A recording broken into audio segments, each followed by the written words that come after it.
Hello friends, good morning. मैं हूं मनीषा और मैं स्वागत करती हूं आपका अपने channel money trip with Manisha पे। अगर आप मेरे चैनल पे नए हैं तो आपको मेरा चैनल तुरंत सब्सक्राइब करना चाहिए, क्योंकि शेयर मार्केट की सबसे ऑथेंटिक न्यूज़ आपको मेरे चैनल पे मिलने वाली है। बिना देरी के चलते हैं निफ्टी प्रेडिक्शन पे। निफ्टी मुझे इस वक्त ऐसा लग रहा है कि जो पहले 25,000 निफ्टी के लिए एक रेजिस्टेंस जोन की तरह काम कर रहा था, अब वो निफ्टी के लिए आगे आने वाले टाइम में शायद सपोर्ट जोन की तरफ काम करे।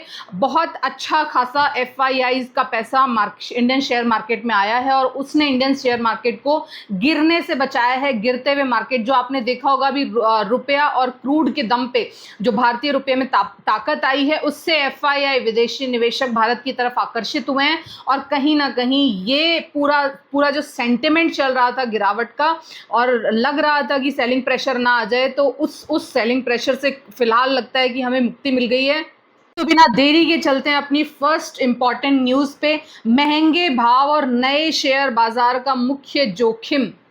तो फिलहाल आप देख रहे हो कि अप्रैल के बाद से ही, अप्रैल ऑनवर्ड, स्मॉल कैप और निफ्टी मिड कैप में आप एक चढ़त देख रहे हो। स्टॉक्स में लगातार तेजी बनी हुई है, तो वो आगे क्या तेजी बनी रह पाएगी या फिर आगे किस तरह से बाजार की दशा और दिशा इंडियन स्टॉक मार्केट के मिड कैप और स्मॉल कैप तय करेंगे।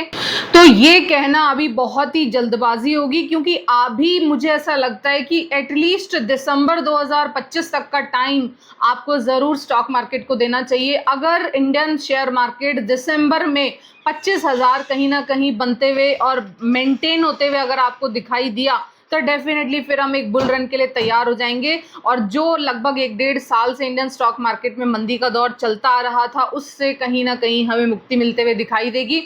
नेक्स्ट अपनी न्यूज़ इंपॉर्टेंट रहेगी। क्या 10 साल में सेंसेक्स पहुंच सकता है 3 लाख पे और निफ्टी क्या 30,000 पे पहुंच सकता है अगले 10 साल में?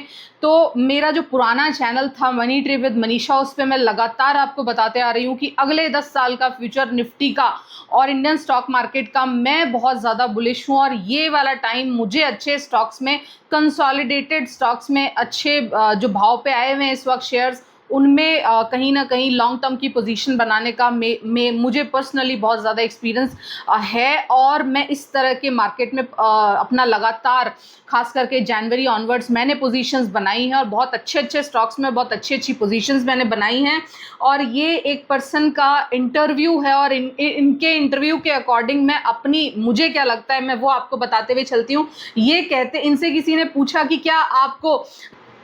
क्या आपको दिसंबर 2025 तक निफ्टी 20,000 दिखाई देता है? तो मैंने अपने पुराने वाले चैनल पे, अगर आप लोग मुझे सुनते आ रहे हैं तो आपने भी देखा होगा कि मैंने हमेशा मना किया है कि 20,000 निफ्टी टच करना बहुत ही ज़्यादा मुश्किल है। जिस तरह से इस वक्त इंडियन स्टॉक मार्केट में लिक्विडिटी बनी हुई है, SIP के थ्रू नया टियर 4 और टियर 3 सिटीज़ से पैसा इंडियन स्टॉक मार्केट की तरफ आ रहा है, जिस तरह से FIIs इंडिया की तरफ आकर्षित हो रहे हैं, वैश्विक जिस तरह की गतिविधियां चल रही हैं, बहुत सारे देशों में आपसी युद्ध चल रहा है, ट्रम्प शुल्क, चाइना वॉर, ये सब चीज़ों के चलते जो इंडियन स्टॉक मार्केट है ना, वो कहीं ना कहीं FIIs के लिए अभी भी सुकून भरा निवेश का माहौल देने की ताकत रखता है। और यही रीज़न है कि बहुत बड़ा क्रैश 2025 में भी, मंदी के माहौल में भी, हमने अभी तक मतलब बहुत बड़ा क्रैश ऐसा नहीं देखा। और इनफैक्ट निफ्टी इस वक्त तो संभलने की कोशिश कर रहा है। निफ्टी फिलहाल 25,000 पे बेस बनाने की कोशिश कर रहा है। फिर इनसे सवाल पूछा जाता है कि क्या इस वक्त पर्टिकुलर स्टॉक्स या पर्टिकुलर सेक्टर में क्या हेवीली इन्वेस्टेड होना है? तो ये भी, इनका भी यही कहना और मैं भी आप लोगों को यही कहती आ रही हूँ कि ये टाइम किसी पर्टिकुलर स्टॉक में हेवीली इन्वेस्टेड होने का नहीं है। जैसा कि आपने 2023-24 में रेलवे और डिफेंस में अपने पोर्टफोलियो का सारा पैसा लगा के आपने पैसा कमा लिया था, तो ये वो टाइम नहीं है। अगर आपने इस वक्त किसी पर्टिकुलर स्टॉक में ऐसा करने की कोशिश की, किसी पर्टिकुलर स्टॉक में अपने पोर्टफोलियो वैल्यू का बहुत बड़ा पैसा आपने लगाने की कोशिश की, तो आपको धोखा हो सकता है और निराशा शेयर मार्केट से हाथ लग सकती है। फिर इनसे नेक्स्ट क्वेश्चन किया गया है कि क्या खुदरा निवेशक, रिटेल इन्वेस्टर्स को IPO बाजार की तरफ ध्यान दिया जाना चाहिए? तो इनका कहना है कि बहुत ही अच्छे, जब तक ट्राइड एंड टेस्टेड आपकी कंपनी नहीं है, तब तक IPOs में आपको पैसा लगाने से बचना चाहिए। और इनफैक्ट आफ्टर IPO तो बिल्कुल भी पैसा नहीं लगाना चाहिए, क्योंकि बहुत ही ज़्यादा रिस्की मार्केट है। अगर आफ्टर IPO खुलने के बाद आपने ऊंचे के भाव पे वो शेयर ले लिया, तो आपको लॉन्ग टर्म के लिए लॉन्ग ट्रैप भी होना पड़ सकता है। वही मैं आपको भी बार बार कह रही हूँ। से एक सवाल पूछा जाता है कि अगले कुछ महीनों में कौन से सेक्टर और शेयरों में बड़ी रकम का निवेश हो सकता है। तो ये कहते हैं कि ये अनुमान लगाना तो बहुत मुश्किल है कि किस पर्टिकुलर सेक्टर में बहुत बड़ी रकम निवेशित होगी, लेकिन 12 से 24 महीने की अवधि की अगर बात की जाए, अगर 2025 और 26 की बात की जाए ना, तो कंज्यूमर डिस्क्रिशनरी, स्टेपल, वित्तीय सेवाएं और आईटी जैसे क्षेत्रों में अच्छा प्रदर्शन करने की संभावना है। विदेशी निवेश के जरिए से बात करें तो भारत को पिछले 3 वर्षों की तुलना में बहुत बेहतर निवेश हासिल होगा।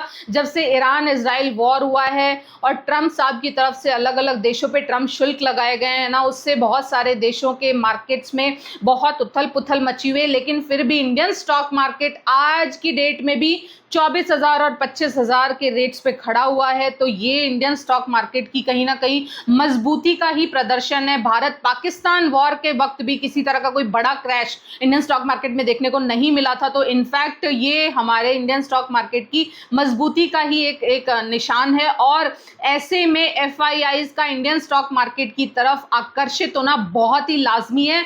बहुत भर भर के इंडियन स्टॉक मार्केट में एफआईआईज का पैसा आने वाला है। ये कहते हैं कि विदेशी स्वामित्व लगभग 1 दशक के निचले स्तर पर है और अमेरिकी डॉलर के कमजोर होने की संभावनाओं के कारण उभरते बाजारों में आक्रामक तरीके से आवंटन हो सकता है। इसका मतलब है कि डॉलर अगर चीप होगा, डॉलर में अगर गिरावट आएगी, तो कहीं ना कहीं जो एफआईआईज अमेरिका में जाके डॉलर बॉन्ड्स खरीदा करते थे, अमेरिकी गवर्नमेंट के बॉन्ड्स खरीदा करते थे, अब वो उसको खरीदने की बजाय उनका ध्यान उभरती हुई अर्थव्यवस्थाएं जिनमें टॉप पे आता है इंडियन स्टॉक मार्केट, उनकी तरफ आएगा। और उसके बाद इंडियन स्टॉक मार्केट को 20,000 और 18,000 पे ले जाने वालों के सपने शायद धरे के धरे रह सकते हैं। सेलर्स की शायद उम्मीदों पे फिर से पानी फिर सकता है। लेकिन बार बार आपको कह रही हूँ, बहुत सारे जो फंडामेंटली गुड स्टॉक नहीं है वो बहुत हाई वैल्यूएशंस पे ट्रेड कर रहे हैं। मैं आपको ये कह रही हूँ कि स्टॉक मार्केट का भविष्य बहुत अच्छा है।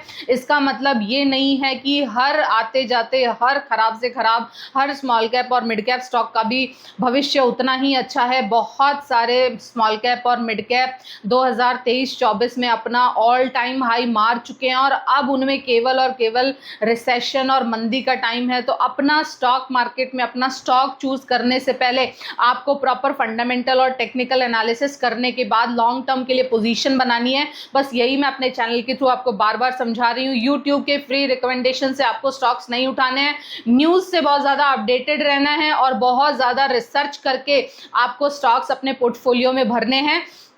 एक के बाद एक हर एक स्टॉक को लेने से पहले 10 बार सोचना है, फंडामेंटल एनालिसिस करना है। एनालिसिस नहीं करना आता है तो दिए गए नंबर पे कांटेक्ट करना है। मेरा इस वक्त फंडामेंटल और टेक्निकल एनालिसिस का कोर्स भी बहुत अच्छा चल रहा है, तो आप मेरे कोर्स पे अगर ज्वाइन करते हैं तो मैं आपको इस वक्त जो बेस्ट फंडामेंटल वाली कंपनीज हैं, जो सबसे चीपेस्ट वैल्यूएशन पे उपलब्ध भी हैं, वो सारे स्टॉक्स चूज करना मैं आपको बताऊंगी। Long term, short term, mid cap, small cap, micro cap, हर तरह के स्टॉक्स किस तरह से बेस्ट स्टॉक पिक किया जाता है, वो सारी चीजें मैं अपने कोर्स में आपको बता रही हूँ। आई होप आपको मेरा वीडियो और मेरी इन्फॉर्मेशन पसंद आई है। पसंद आई तो प्लीज लाइक कर देना। Thank you so much for listening. Have a good day, good night, take care, tata, bye bye.